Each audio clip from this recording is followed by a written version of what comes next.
Resident Evil 7, subtitled Biohazard. Now, of course, Biohazard is actually the Japanese title for Resident Evil itself. That's what Resident Evil comes under in Japan. So I think they probably got the idea of that subtitle from the Japanese title, maybe. No, could be, I don't know. Right, Resident Evil 7. Wow. Wow. Gone back to its roots. That's all I can say. Wow, guys. Well done, Capcom. You've done it. What a fantastic game. A very scary game. It's a game that just knows what its audience wants and it delivers the goods very well. This is a very gory, very scary game, and it's a very psychological horror game, and you can see the movie inspiration this film had. Obviously, the big glaring inspiration of this game is Texas Chainsaw Massacre, the original one. You know, even down to the main character being tied to a chair and an insane family surrounding her, and you know these people are nasty bastards basically. But that being said, you know, it is a Resident Evil game, and there's monsters, there is puzzles, and there's a big mansion just like in the original, and you do look at that mansion and think, yep, that's pretty much just like the one in the original Resident Evil. It's not a bad thing because, you know, I freaking love that game, and, you know, just even going somewhere that's remotely similar to that was quite enjoyable for me. And the game really makes use of the resident side of the title.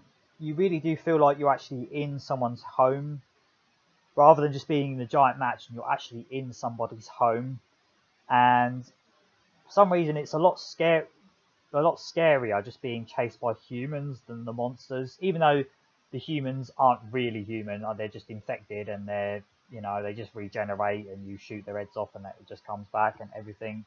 But still, it's bloody terrifying in some bits. Like, you're just, sometimes you have to hide. It's yeah, it's crazy. Sometimes it's not worth even fighting these things. Just bloody go hide somewhere, because you want to get away from them, and you feel yourself panicking when you're trying to run away from these mad people who are trying to kill you. So the game obviously did something right in that respect, because I felt myself on the edge of my seat playing this bloody game. Puzzles in this game, very well done.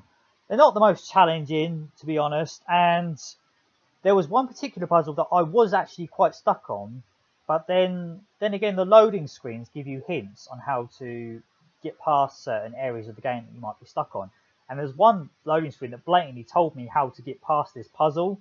So yeah, I was kind of annoyed. I felt a little bit cheated. Like, it just told me what to do, and I just went and did it. So why couldn't it just let me figure out for myself? I don't know. Yeah, I know it did me a favour, but still, you know, that's one of my criticisms, that the loading screen actually told me what to do, and, you know, I didn't want my hand to be held throughout this game. That's one thing the games industry has these days. It's one problem the game industry has these days, is that the games are just too bloody easy. And there are so many games lately that just hold your hand throughout the whole thing. I remember back in the day, like, some games were just brutal, and they would just, you know, it was do or die. You know, if you, like, fucked up, you could go back, you might end up doing like another hour's work, you know, and, you know, doing what you've just done all over again. But games are just too easy these days, and Resident Evil 7 does suffer from that, unfortunately. But it is a very good game. There were some really challenging moments in this game, I won't lie, and the game is quite short, unfortunately. I did breeze through most of it in a good 5 hour session. So yeah, it's not the longest game in the world, unfortunately, but it's very good. It's very scary. Characters are very well done, and yeah, I'm not going to give it a grade as such like I do my movies, but yeah, I think it's a good 7 out of 10 at least 7, probably 8 out of 10 I'd say. Resident Evil 7 Biohazard has reinstalled my faith in Capcom and the Resident Evil series after Resident Evil 5 and 6. That's all I can say. Thanks very much for watching my video. Hope you can subscribe to my channel. Thank you very much. Goodbye.